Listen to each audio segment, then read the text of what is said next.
When I was a child, I lived in a cozy house on the edge of our small town. However, we also owned another house, an old and worn-down family home that had been in our family for generations. It stood on the outskirts of town, cloaked in an aura of mystery and neglect.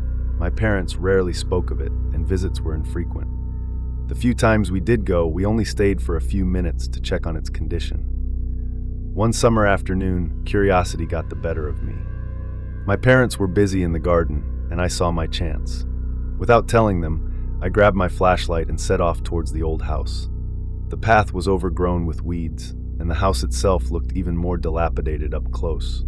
The front door creaked as I pushed it open, the sound echoing through the empty halls. Inside, the house was dark and musty, with cobwebs hanging from the ceiling and dust covering every surface. Despite the decay, there was something compelling about it, as if the house held secrets. I wandered through the rooms, each step stirring up clouds of dust. In the living room, I noticed a rug that seemed slightly out of place. My heart pounded with excitement as I lifted it, revealing a trapdoor underneath. I hesitated for a moment, but the thrill of discovery was too strong to resist. I pulled open the trapdoor, revealing a narrow staircase leading down into darkness. I switched on my flashlight and began my descent. The air grew colder, and the smell of damp earth filled my nostrils. At the bottom, I found myself in a small, dimly lit room. It was filled with old furniture and stacks of yellowed papers. But what caught my eye was a heavy iron-bound door in the corner. I approached the door, noticing it was slightly ajar. Pushing it open, I stepped into another room with a shelf filled with old books and artifacts. As I examined them, I realized they were my grandfather's diary and some documents from my ancestors' times. My excitement grew as I discovered more and more about my ancestors and their daily lives.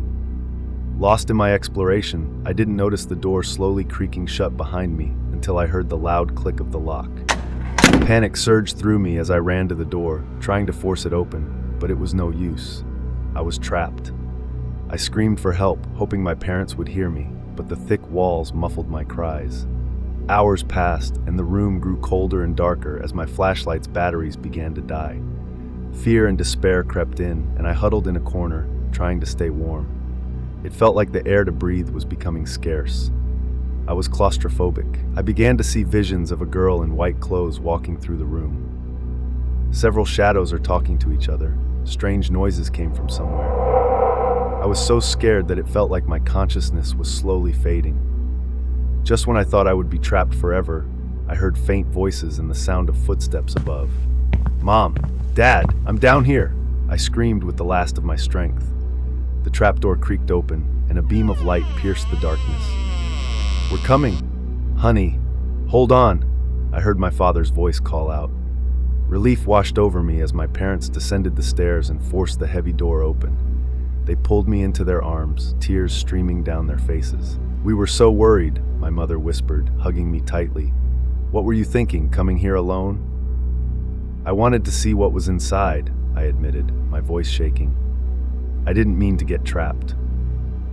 If you think this is what happened, then you are watching too many fantasy stories. My parents had enough of me and gave me good beatings then and there.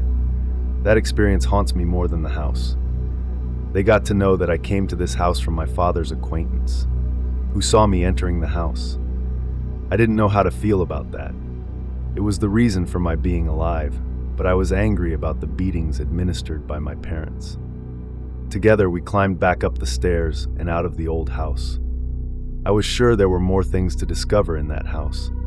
Something paranormal and strange about the house made me want to know more when I grow up. But I couldn't. My father and uncles decided to sell the house to someone.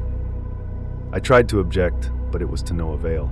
The old house, along with all the things, was brought down, and a resort stands in its place now.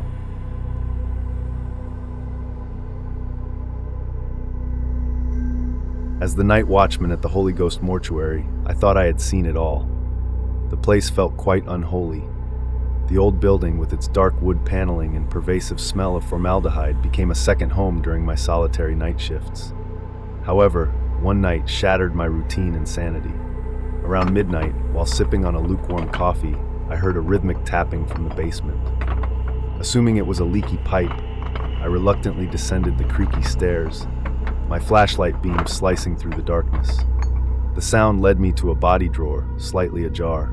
My heart pounded as I pulled it open, revealing a body inside. The tapping had ceased, but a cold draft brushed past me, making the hairs on my neck stand on end. Returning to the security room, I scanned the monitors, noticing a figure slipping through the shadows towards the basement. Panic surged through me. No one was supposed to be here. I replayed the footage, confirming my worst fears. Determined to confront the intruder, I armed myself with a heavy flashlight and a sense of resolve, setting off through the mortuary's maze-like corridors. As I ventured deeper, more strange events occurred. Doors creaked open on their own, lights flickered erratically, and I felt unseen eyes watching me. Cold drafts seemed to follow me, accompanied by whispers that echoed through the halls.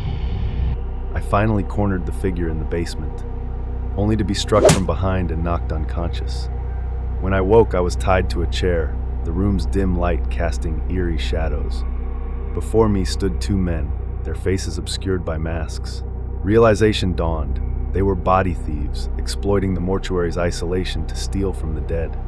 My mind raced as they ransacked the room, whispering to each other in urgent tones. Suddenly, the temperature plummeted, and the whispers grew louder, as if the very walls were speaking. The intruders paused, unnerved, giving me the chance to break free. In the chaos, I seized the opportunity to subdue the thieves, using the confusion to my advantage. They were too panicked to put up much of a fight. With one final effort, I managed to tie them up and radio for help. They were still babbling incoherently about ghosts and curses. When the authorities arrived, they found the two thieves bound and defeated, their faces pale with terror. I recounted the night's events, but the paranormal occurrences were difficult to explain. The mortuary felt different after that night, an unease lingering in the air. While the true horror lay in the living, driven by greed and desperation, the paranormal events couldn't be dismissed.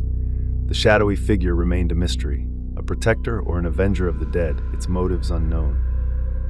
Send your stories and recommendations to palacehorror@gmail.com or to my Insta account given in the description.